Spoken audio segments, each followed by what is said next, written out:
Oh, my hero.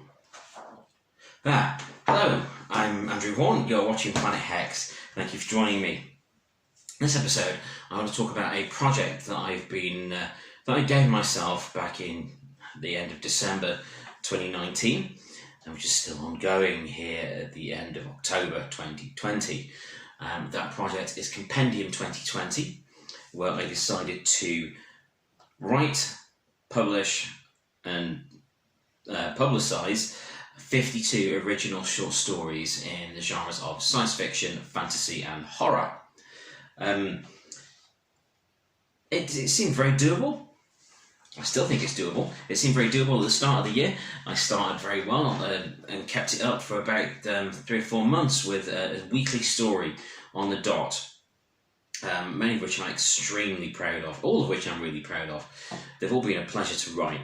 And then coronavirus came along and the COVID era began. I found myself homeschooling and I kind of lost my way with those stories. Wound up making a couple of movies. So there's The Demon and I and The Demon and I Birthright that you can find on my channel elsewhere. Also wrote a bunch of stuff for other people. I have a collaborator in the US. Hello, you know who you are. I don't know if you've announced anything yet. Who I've been writing movie scripts for. Marvel's producer over there. And homeschooling the kids, looking after the house, making sure the cat doesn't eat the children, that sort of thing. I kind of got distracted from the stories, and that's a shame.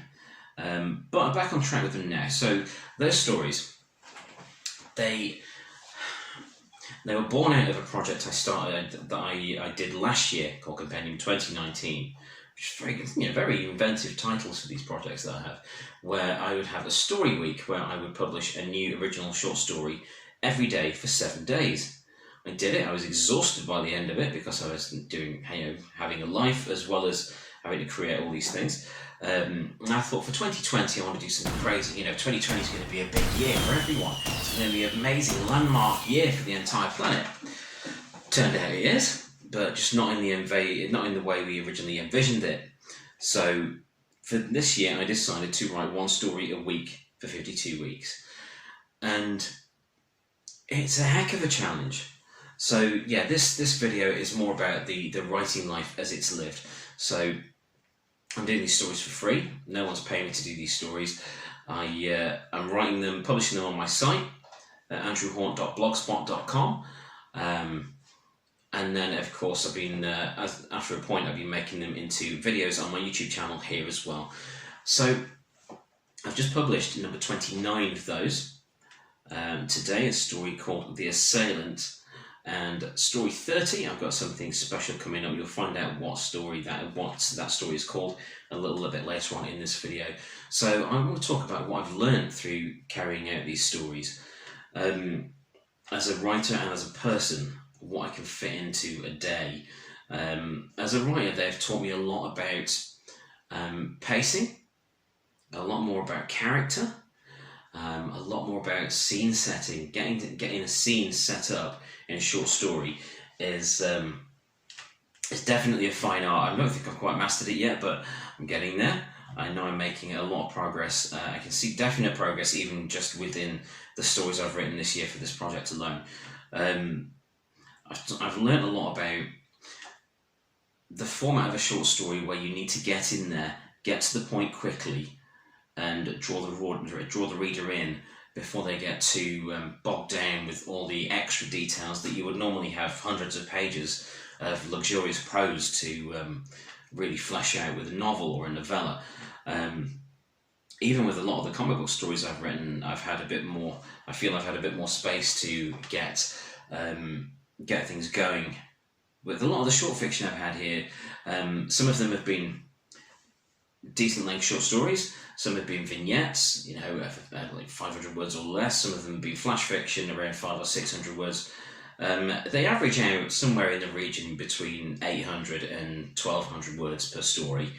And I found myself not revisiting certain themes, but revisiting certain sort of atmospheres.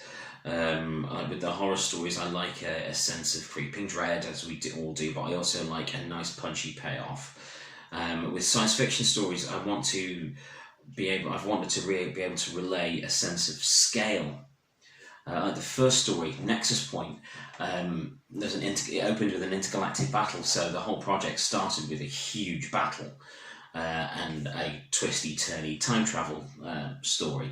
That only came in, I think it was about 700 words or so. It wasn't hugely long, but the fantasy stories, again, I want to have them quite grounded in a believable setting, but also go crazy with the fantasy elements. And of course, the horror ones can play with all kinds of things like non-linear plot lines, doing strange things with characters, with monsters, ghosts, demons, and the like, as I am wont to do. But it's taught me so much about my own abilities and how I need to hone them further. And I do hope that the readers that have been visiting the site and watching the videos here on my channel have been experiencing that sense of progression with me. The quality of the videos has certainly progressed. The production values of those have improved, along with my experience improving along with cutting them together. I mean, my training, many years ago, I did train in how to make TV shows and movies at college, back when college was a thing. And that was amazing. I went and worked for some low-budget movie companies after I left there, which was just like the greatest time ever. But with these stories, with fiction, I don't have to worry about budgetary constraints. So if you look at things like To Banish the Dark, which I published a few weeks ago, I'm turning universes inside out. I don't need to worry about the scale. So yeah, sci-fi is scale and a sense of wonder. The fantasy stories have I like to think they have a realism, well, an internal realism that's cohesive within themselves. And the horror stories, I just want to freak people out. And I'm not shy with gore and the like. So yeah, if you check out my horror stories, I do hope you'll enjoy what you find there. And juggling it with life has been interesting because I've had a lot of other writing to do, a lot of other projects I've been working on for different people, and just dealing with life in this weird era. You find yourself getting distracted with things like playing guitar.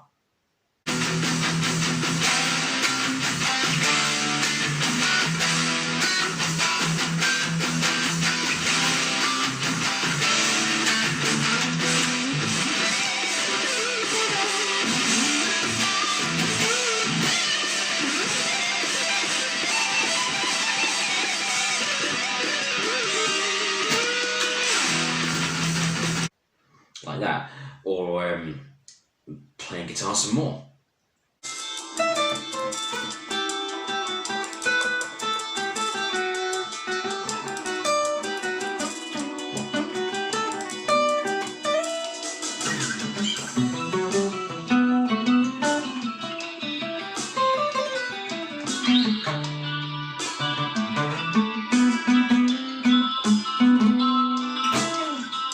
Having to keep the kids occupied throughout all this with board games, days out, anything that myself and my wife could come up with to keep them occupied, and that takes some time as well.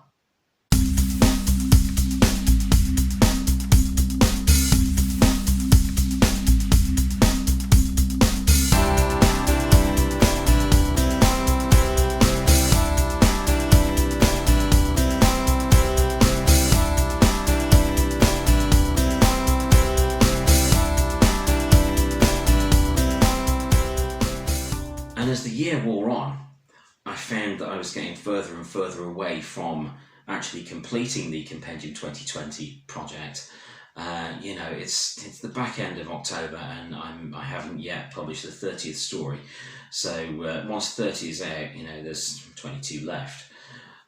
So I'm giving myself 2 months. 2 months to write 22 new stories. I do have some of them plotted. I do have some of them mapped out. I know that December, at least the last 2, will be quite an event. Those will be quite significant stories, those. I'll have a couple of returning characters, such as Aona and the secret agent I thought of, M. Ryder, who's based loosely on a relative of mine. So that's awesome. A relative in law. And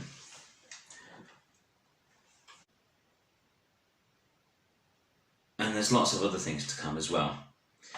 So I do hope people are enjoying these. I'm certainly enjoying writing them.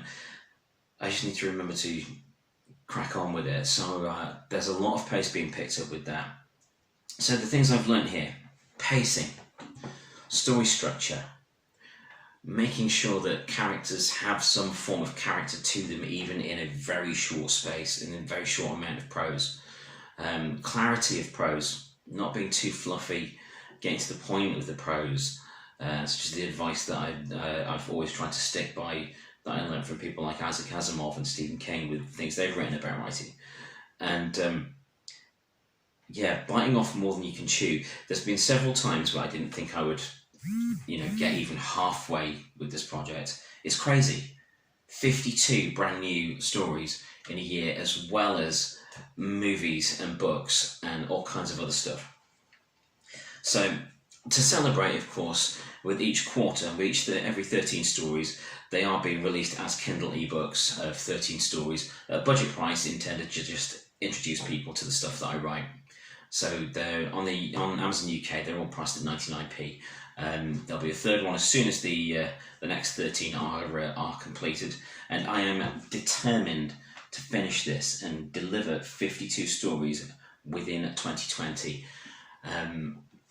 What I have found on a personal level that has been really good with these stories is they have given me a way to escape everything that's been going on throughout 2020. I've lost a day job. We've lived through the Corona era. We're still living through that. We've had a lot of work done on the house. There's a lot of personal things that have changed, and these stories have given me an escape. Even like in lockdown, we couldn't go anywhere, do anything. I could. And I'm so grateful that I'm able to do that. And what I want to get across, while this has been difficult, I want to give you the impetus, the inspiration to try it for yourself. I'm not necessarily saying write 52 stories in a year. I'm saying write a story. If you're frustrated at home, unable to go anywhere, do anything, do the things you love, write a story, write yourself somewhere else. Create a new place. Create dozens of new places. Create entire galaxies. Or, if you want to really go for it, create 52 batches of those things. So, yeah, Compendium 2020, it's been quite a ride so far. There's 2 months left. I promise I'm going to complete it for me and for you. So the next one that's coming will be the return of my time-travelling mischief maker, Aona, in a story called Aona, the Blade of Time. And every single one of the stories I've written for this project all mean something quite important to me. It's strange because I remember the mindset I was in when I was writing each of them. When I revisit them to record the YouTube videos, the narrated videos, I remember the mindset I had when I was recording them. I remember the situations that were going on here at home and out in the world, worrying about friends and family through this really terrible era. And I find some solace in it that I've got this far, that I've made it through, that I've been able to keep myself and my family safe through all this. And I'm proud of what I've done so far. I'm going to be even more proud in December when I deliver the 52nd story for you. Please do check them out. I really appreciate it. Please drop me a like and a subscription, subscribe here. I would greatly appreciate it. And again, there's lots of content here. There's Planet Hex. There are the Compendium 2020 story videos that I've been publishing, as well as my Magic the Gathering show, Turn One Shock, and my new show, VHS Ate My Brain, which is available here on YouTube and also on Mixcloud at Mixcloud/Andrew Horn. So, in celebration of making it this far, here's a look at the stories that have come so far throughout 2020 and this crazy project.